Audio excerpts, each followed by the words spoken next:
Maarangkada na ngayong araw ang special payout ng DSWD para sa TNVS at motorcycle taxi drivers. Live mula sa Taguig, tayo ng balita si James Agustini. James. Good morning. Nasa 10,000 mga TNVS drivers at motorcycle taxi riders yung target na mabigyan ng ayuda sa special payout ng DSWD ngayong araw dito sa Taguig. Maaga nagsimula ang pamamahagi ng 5,000 pisong ayuda sa mga TNVS drivers at motorcycle taxi riders na hindi pa nabibigyan nito. Ngayon ang simula ng 5 araw ng special payout sa ilalim ng Assistance to Individuals in Crisis Situation o AICS program ng DSWD na target na matulungan ang mga drivers at riders sa gitna ng mataas na presyo ng produktong petrolyo.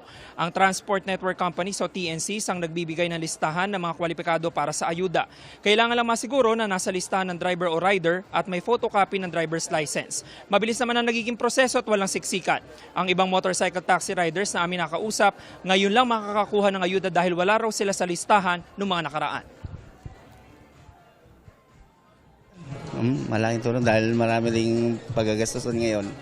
Kaya malaking tulong yung salamat sa paayuda. Malaking tulong to sa amin, sir. Sa mga gastusin, mga panggas, ganun. Lahat-lahat na. Dati ba wala kayo sa listahan? Wala po. Ngayon lang first time.